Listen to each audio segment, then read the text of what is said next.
starts now. Thanks for joining us. I'm Constance Jones. And I'm Juan Condi. We begin tonight with a house fire in Petersburg, sending 2 people to VCU's burn center in critical condition. It's being called suspicious tonight. And news reporter Nick Canigliaro spoke with neighbors in the area. He joins us live from the scene with the link. Storm Tracker 8 tonight. We finally had a really nice start to the week, right? There were some clouds out there, but for the most part, it's starting to feel like springtime. All right, for our first look at the forecast, let's check in with our Storm Tracker 8 chief meteorologist, John Bernier. Good evening, John. Well, tonight, Virginia's dairy industry is in big trouble. It is the 3rd largest agricultural industry in the Commonwealth, but smaller dairy farms are now closing up shop. Capitol Bureau reporter Sarah McCluskey explains why some families are having trouble. All right, Sarah, thanks so much. A federal tax overhaul will mean credits for most Virginians on their electric bills. Dominion Energy customers will receive a one-time credit by July 1st. Appalachian Power customers will get their credit by October 1st. This comes after officials determined that both companies needed to lower their rates by millions of dollars. Here's an 8 News. And tonight, there are no survivors after yesterday's Ethiopian plane crash. All 157 people on board died. The Boeing 737 was heading towards Kenya when just 6 minutes after takeoff, the flight data. It's called the Doorways, and for years, it's provided a home away from home for patients who have traveled to the Richmond area for medical treatment. One of the women responsible for that facility is being recognized by the Valentine. Happening right now, members of the U.S. women's national team are speaking out after filing a lawsuit over fair pay in soccer. ABC's Aaron Kotarski has the latest. A crime alert now out of Chesterfield County. Police are looking for thieves who are stealing checks from the mailboxes at 5 different churches.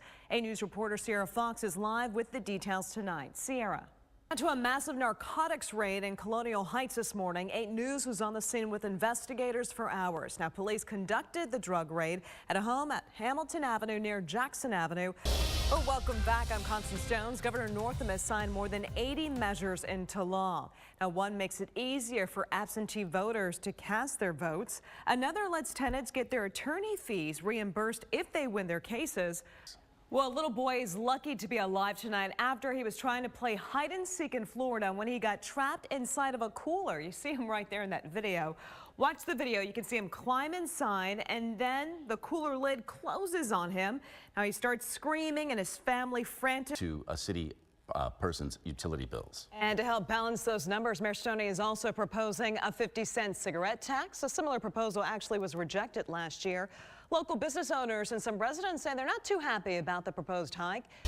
Welcome back. I'm Constance Jones. We're learning more about how the White House says they plan on paying for the border wall. Senator Dick Durbin says that the Pentagon will use $1 billion from the military pension and salary accounts to pay so much. New details tonight on the 2 men that were found dead in the East End. Police are now ruling this case a double homicide.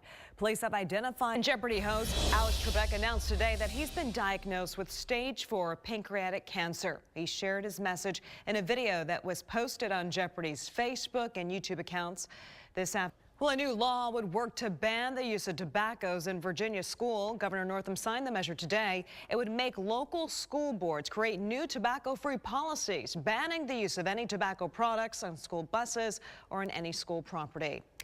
Sierra Fox, 8 News. All right, Sierra, thanks so much. Now to the latest on the investigation into a missing Southampton woman. Deputies are now calling the disappearance of Cynthia Carver an abduction.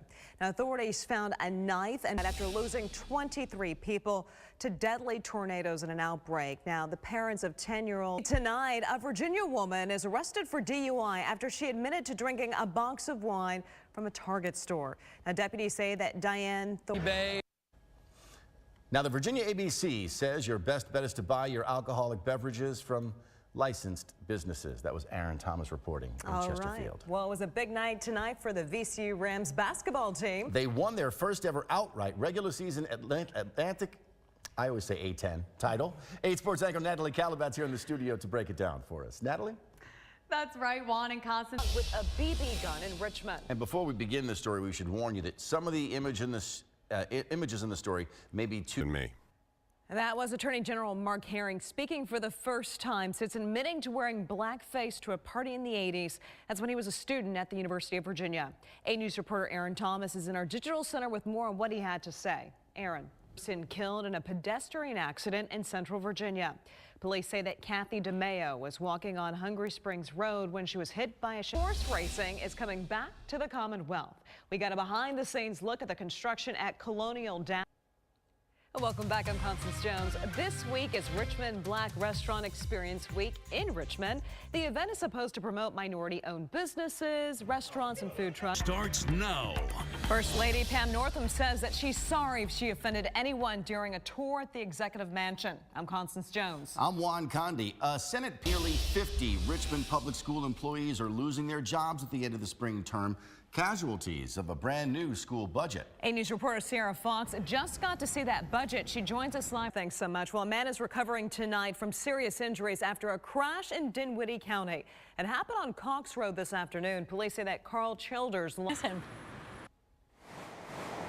As Richmond police continue to investigate a fatal pedestrian crash in Scott's Addition yesterday, residents want to know why there aren't any sidewalks next to the construction site. That's where that person was hit. 8 News reporter Emily Gersh is taking action tonight. She joins us live with more details. Emily, there are huge plans for a plot of land in the county's East End. It'll be home to a brand new aquatic center. 8 News reporter Kristen Smith joins us live to explain why this is such a big deal for families. Richmond Public School is hosting a teacher recruitment fair. It's set for Saturday, March 9th from 9 a.m. to 1 p.m. at the Arthur Ashe Center. Now, all schools will be represented.